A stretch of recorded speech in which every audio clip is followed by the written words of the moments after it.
this right here. Hang out on the mustache? Crowned him already. Yeah, there you go. I bet Well, let's you look back hang out on the mustache. to Gardner Minshew's performance on Thursday night. Shotgun, two left, one right for Gardner Minshew. He drops the throw, four-man rush. Fires toward the end zone. One J.D. Chark in the corner of the end zone. Touchdown, Jacksonville. Chark attack. And Jacksonville has extended the lead. E.J. Chark is on fire. Four-man front for the Jags. They send four. They're going to get to him and sack him.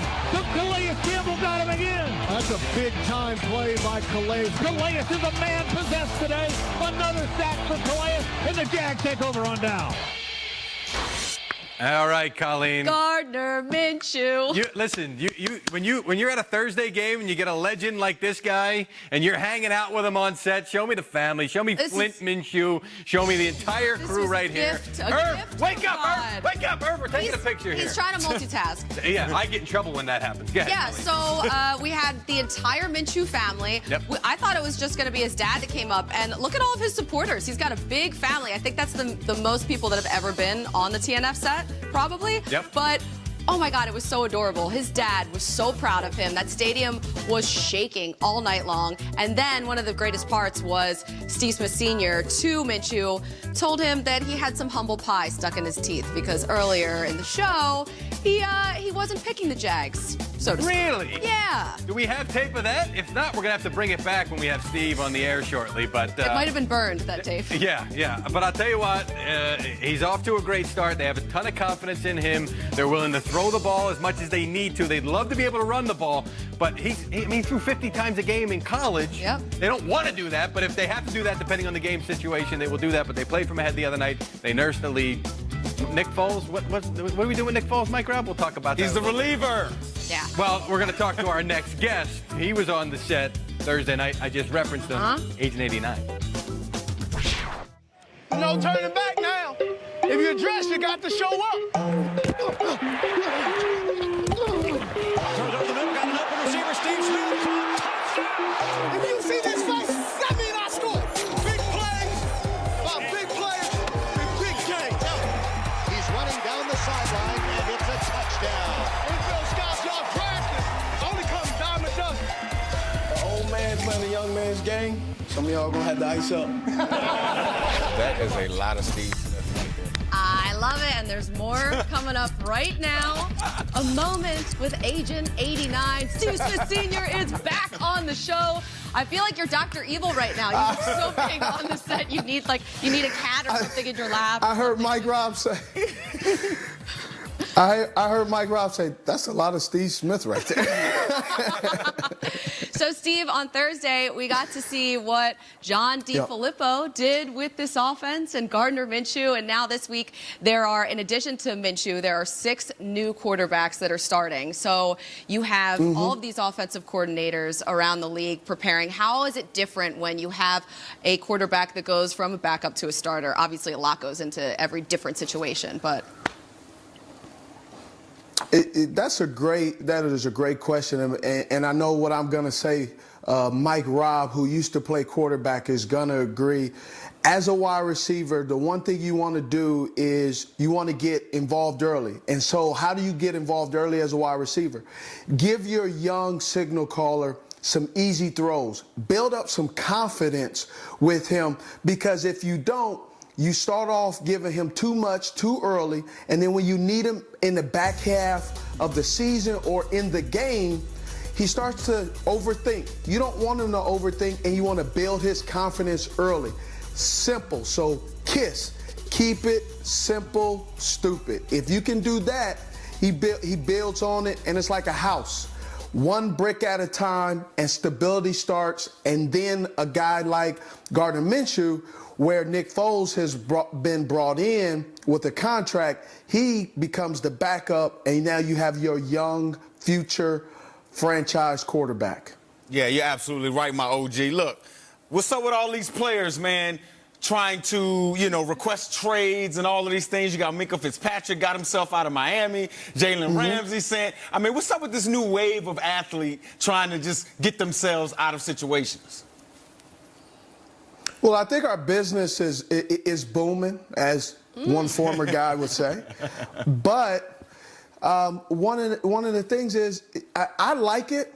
I'm against maybe how some people, not all, some people are going about it. But listen, this is part of the new business.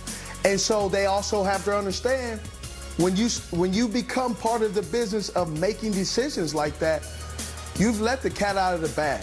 And so there's going to be an ugly part of the business.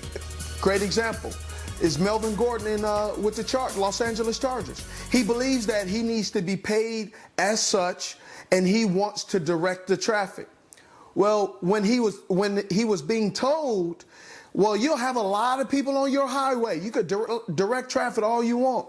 All of a sudden, now it's time for those teams to hit that trade button and realize what the Chargers are asking for. There's only probably one or two teams on this highway, and they're not really offering a lot. So you're seeing a guy like Melvin Gordon see that you always desire something when you're window shopping until you have to buy that big purchase on that credit card and you realize that credit limit is exceeding what you got approved for. You start to back off a little bit. Yeah, I understand what you're saying, Steve, but you already know, man. I can't sit here and say I just like the culture of guys who have jobs, under contract, agree to certain stipulations and guidelines, to now say that I don't want to be here anymore. Rip up that contract and let me go, not knowing that there's even a market for you. You know what I'm saying? Like, come on. I mean, I thought the whole goal is to get the money, to get the bag, right?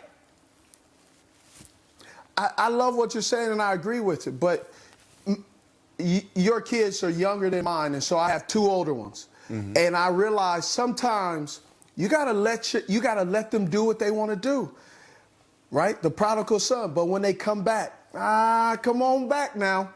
But we're gonna cut your contract in half. We're not gonna give you exactly everything you want. That's why Melvin Gordon, who in the beginning of the season was feeling himself and feeling real good about himself in the preseason. Now all of a sudden, well, he may come back around this time. Things are changing, and you have to let these young men go out there and see the real world, figure out it's a little bit tougher outside of your bubble that you've been in your team, and realize that there's 32 teams or 31 teams because you don't like your team, and you're an independent contractor, and you can't always go where you think you can go. You have to go where people were willing to sign you and are not. And a lot of people are not willing to sign him right now. You know, I was told he wasn't working on Saturdays, and then bang, he pops up on the screen. I feel like I'm in a dystopian novel here. So many of him, too. We'll call it 2084. Steve, you sat down with Lamar Jackson this week, an interview that's going to air tomorrow on game day morning. What was your biggest takeaway from that sit down there? My biggest takeaway is he's a true leader. And here's the other thing. His legs are extremely dangerous, but that boy can go ahead and go to work with you just like a surgeon with his arm. And that's what I really love. He's gotten better and better. I have put him in the same category as Deshaun Watson because this is why. In college, there was a lot of things said about him. He needs to improve this, he needs to improve that. And each year, he has improved it. His second year coming to the Ravens, he's improved. How? He got his wide receivers together in the offseason, and no cameras, and he got them together, and he worked on the out route, throwing a better deep ball, throwing the intermediate routes, throwing the check down. He looked at what he needed to improve on, and he went out, took notes, and said, I will improve by practice. Some people say practice makes perfect. You know what practice really makes? Improvement. Big dog. So, I mean, can you just give me my props and say, Mike, you was right?